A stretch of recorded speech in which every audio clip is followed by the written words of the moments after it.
So, welcome to the Tom's Barbers podcast, season 2. We've got a new person coming in today. So, we've got Phil Cross from Lincoln Snooker and Pool Club. So, it's great to talk to Phil today. Phil's took over an established business that's been in Lincoln since the 70s.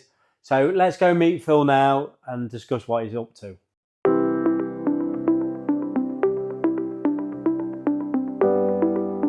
So today we got Phil on the podcast. Welcome to the podcast. Thank you. Anybody who doesn't know who you are, do you want to tell us who you are and what you do? Yeah, Phil Cross. I'm the owner of Lincoln Snooker Club and Pool Lounge. So we just updated the club recently, so I'm really pleased with how it's going now. Yeah, thanks for having me on. No, it's a pleasure. Obviously, I've been wanting to get you on because I think you've got some great stories, potentially having, obviously, you changing an establishment that's had a lot of history. Yeah. So while we're on that, so obviously it's been an established snooker club for 1979 it was. Yeah. How is it taking on a legacy business? Yeah, it was. I always wanted to sort of respect the history of the club and sort of hence the Ken Baptist table being there. Ken who opened the club in 1979. And then, but just add more appeal to it and upgrade the facilities and just try and get snooker going again in Lincoln. Really, as part of it. So we might as well go back to the start. So obviously, how long have you had the snooker club, and what got you into it, and what was your previous life before a snooker club? I took over June 2019. Before that, I worked at the university in IT. So it was quite a big leap, really. I'd just left my job and thought I'd just buy a snooker club sort of thing. So, yeah, it was quite a big gamble and a big leap. But I get up every day with a passion for doing something. So I'm lucky to do something that I love doing, really. And it's not work to me. I just love it. Yeah, well, yeah, that's good to know. Yeah. So with you having a snooker club, like obviously if someone's been in recently, there's been a massive change. So do you want to talk about the changes you made and why, basically? Yeah, so the club had four snooker tables before, four of the best tables in the county by a mile, really. Match cloths, match balls, etc. Really good facilities, but it wasn't making enough money. Snooker's not dying, but we've got a lot going on with snooker. It's not we're giving up on it, but I had to make some changes to save the business, really, and it's gone really well. So we've basically taken out one match snooker table, added 2 pool tables, 2 ultimate pool Rasson tables. So they're very nice. Yeah, thank you. So to add appeal, and not just that, it was important for me to change the experience as well. So change the feeling when you walked in, because we've been to a snooker club before. It was, you would walk in a match table right in front of you, so you'd feel as if you had to be quiet. So it was important for me to have that change. So I wanted people to walk in and feel comfortable in a bar area. So I've called it the pool lounge. So I I took everything off the walls, completely redecorated. I've put more music themed stuff on the walls in the pool lounge area. Added a jukebox. So it is more of a relaxed environment now as you walk in, and we're attracting different crowds of people. So it's good. You found, is that worked? Is it massively? Showing? Yeah, it's going great. Yeah, it really is. And we're maxed out on pool teams now on the Thursday, and we've got 2 darts teams. So as well as the most snooker teams in the city as well. So it's the snooker side of things hasn't been forgotten about. We're still Lincoln Snooker Club. Just added the pool lounge now, so it's space for a lot more than snooker. So obviously it's a membership establishment. How easy is it to get a membership? It's easy because part of the rethink, I needed to attract a lot more new members. So I've just literally gone for new members. It's free. Can't say better than that. So you join for free, because there was always that barrier before. I did charge quite a premium rate, which was for premium tables, and facilities, but there was always a barrier there, people walking in, how much the membership, and that would, that either, a lot of the time they would probably turn away. So that barrier is removed, it's free membership, make people feel welcome, they like the atmosphere, and then it's £10 to renew per year. But that's good. And then obviously I play pool from there on a Thursday, so hence why I got you in. Yeah.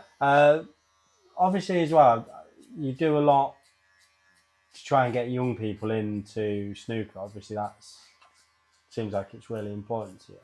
Yeah, it is. So that was started before I had the club. That's how I started with snooker. I started going along to the coaching and getting involved. So that was started before I had the club, but we've carried it on.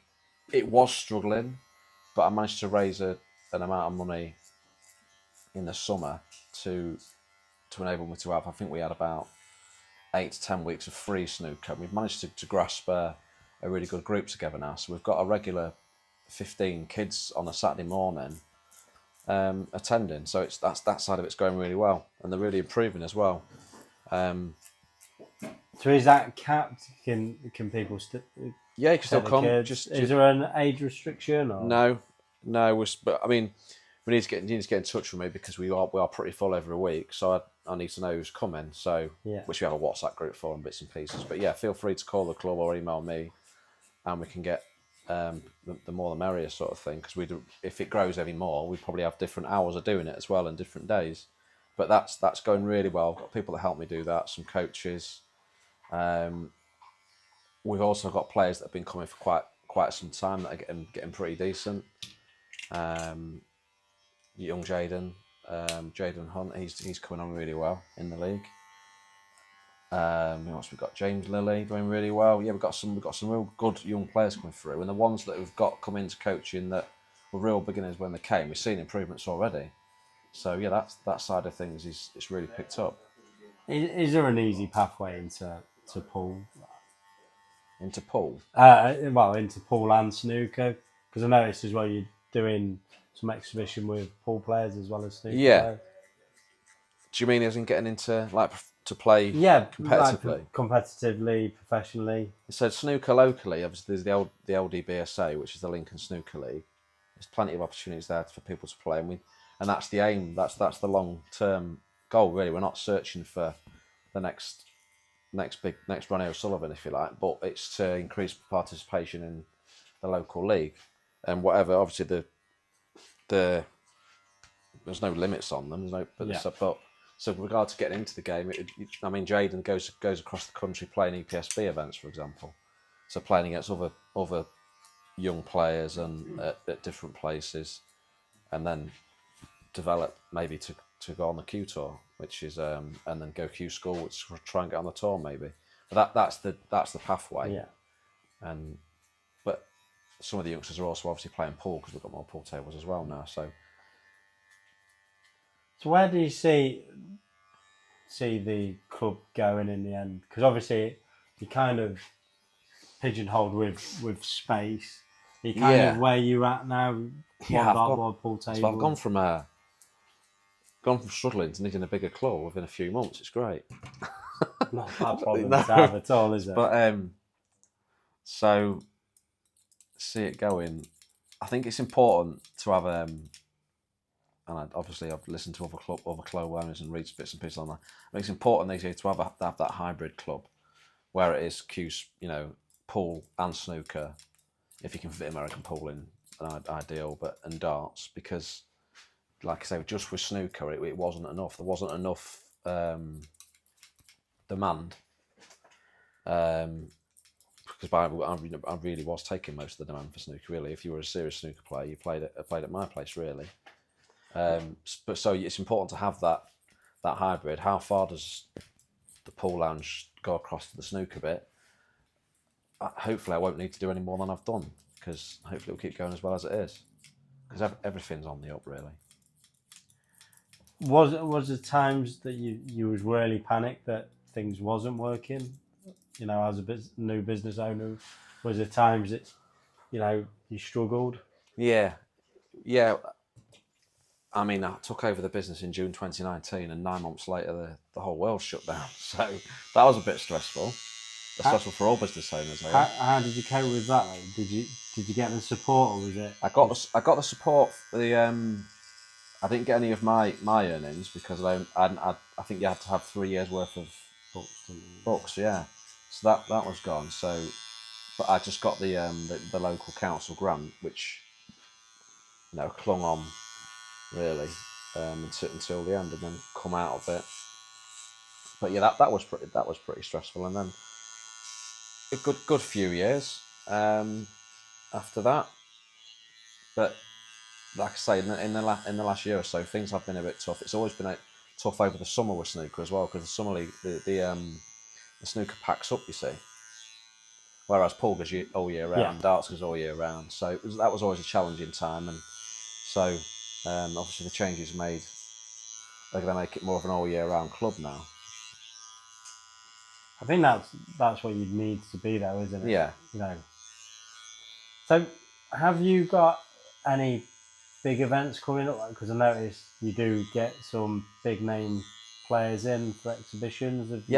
I've had 20 odd snooker exhibitions with like some of the best players in the world. It's been had some great times. The likes of Mark Selby, Stephen Hendry, Jack Lazowski, Mark Allen, Mark Williams. We've had them all, bar probably Ronnie and Judd. So that's been superb. And I am trying to get snooker players, but the snooker calendar's so rammed these days. Probably when they're not playing, they're not really fancying a gig in Lincoln sort of thing. But yeah, I'm trying. When you do bring the professionals down, what do they make of it? Are they like quite complimentary of what you're doing? Yeah, and a lot of the time they're not used to playing on tables that are so good, and that's great. Always great to hear. I've had loads of nice comments from the pros. Mark Selby said it was one of the best exhibitions he's done. But yeah, the comments on the facilities are always great, and they like the club as well. So that's really good. I've been, like I say, I'm trying, and there will be other snooker exhibitions, but the pool one with Mellin was really good. That was new to me. It was a different type of exhibition for me. But we had 30 players playing, plenty of banter. It was just a different kind of night, and it was really and that's something that we'll look at again. In fact, we've got Craig Waddingham coming in April with a TikTok influence, a chap called Aiden, his name is, I think. That'll be a good night. I'd like to get darts players, but again, I think they're tricky to get. How is the dart side of it going for you? Because I've got to admit, the board looks good. You've got all the old... Yeah, the Omni stuff and that. Yeah. So it's doing all right, actually. It's used quite a lot during the day and the week. We got young lads coming and using it. 2 teams in the Friday night trebles league, which is great because like we're pool on a Thursday, I've got 4 pool teams, so there's 4 sets of pool players every Thursday. I've got 2 darts teams, so there's 2 darts teams there every Friday. So that's then guaranteed income, you see. So obviously going to the pool, because obviously I'm a bit biased on this. Yeah. From your perspective, how nice is it to see 30 men drinking on a Thursday night? Yeah, it's a relief. It's great. Yeah, I can imagine. Yeah, it's because it's a different. It's a different atmosphere to snooker nights. So, but yeah, it's great to see a bar full on a Thursday night as a business owner, obviously. Yeah, I can imagine. Yeah, especially when you're having a few beers yourself as well. Because you play, which team do you play in? At the pool? In the pool, yeah. We play in Lincoln Snooker Club JH in the Prem. Yeah, in the Prem. Yeah. Do you put any expectation on your pool teams, snooker teams? Is it they've got to win the league? No, not really. We're very, very successful snooker-wise with the players we've had and the teams we've had over the years. We're the most successful. But no, not. I mean, we're in the Prem this year. It'd be nice to finish as high as we can, but with no expectations of winning it. Really, it's just a lot of teams and a lot of players. It's the be all and end all winning. No one likes to lose, but we like to have a good night as well. Really, and that's what I want. That experience for my teams in the club. Do you Do you talk to many of the people that own other establishments similar to you? Is there a community amongst yourselves, or? I spoke to Nick a little bit at Gwyn's when I was first looking at the pool idea and stuff like that, and yeah, we're doing we do the Lincoln jackpot together. So we've had that. So we're doing 8 flyers at my club, 8 at his, with a jackpot building up for a jackpot week on week 17, which is going really well. So that'll be a really big part actually when we do that. So that's progressing pretty well. That's good though, isn't it? That you can work with other people and So we're kind of coming to an end. So really appreciate you coming in today. That's right, mate. Just want to really finish up with, where you see things maybe in 5 years' time for the Snooker and Pool Lounge. Wow, 5 years' time.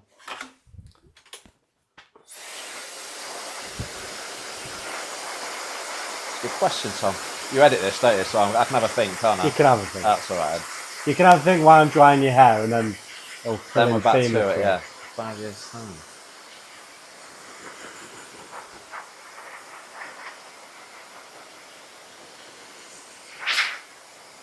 I've got to admit, on Thursday, I was a bit sceptical, but it's actually really good vibe in there. Yeah, really I think a lot of people. Because Lincoln Snooker Club, that's the thing I had to change, mate. I had to redecorate, get the jukebox in, more screens up. I've actually just bought a new TV today. Has your IT tech background really helped you? Because I've noticed like everything you do, like tech wise, is like the best dartboard for tech. Like everything seems to be linked. Like I keep seeing iPads dotted about. Yeah. So I do get a bit of help with that now, because I think like 5 or 6 years out of IT, I ain't got a clue anymore. So I'm always trying to learn bits and pieces. But the iPads are for the Q score. The Omni's awesome for the darts. What was I going to say? And I've just bought a new TV. Do you know when you come in the club? Yeah. The big wall. Yeah. So as you're looking towards the exit door. Yeah. I bought a 100-inch TV for that wall. Wow, needed it. For the World Cup and stuff and football, because I just see. Are you excited? Do you think that will be quite busy for you? Yeah, I think with England kicking off later at night and the matches kicking off later at night, it's not really beer garden material, is it? So it's going to be good for pubs and clubs. I think the World Cup this year will be good. No, that's good. Do you find like social media, because obviously you've improved that a lot, and do you find like live streams are really helping you? Yeah, so again, I got some help with a live stream from a young lad who told me which camera to buy, how to set it up, how to work OBS, etc. But I think, when I look at the figures sometimes on Facebook of how many people it's reached, I'm sure they're the same with your podcast and stuff, but how many people it's reached, how many people have watched and stuff like that, it's pretty good, really. So I try and stream whenever I can. But the thing is, you play into that. The social media algorithms, aren't you? The more you put up there, the more they're going to look after that's it. Yeah. How's that look? That was good, thank you. Yeah. Yeah, no. Well, so thank you very much. Oh, you're welcome, obviously, mate. Thanks for having me on. Yeah, no, brilliant. Yeah.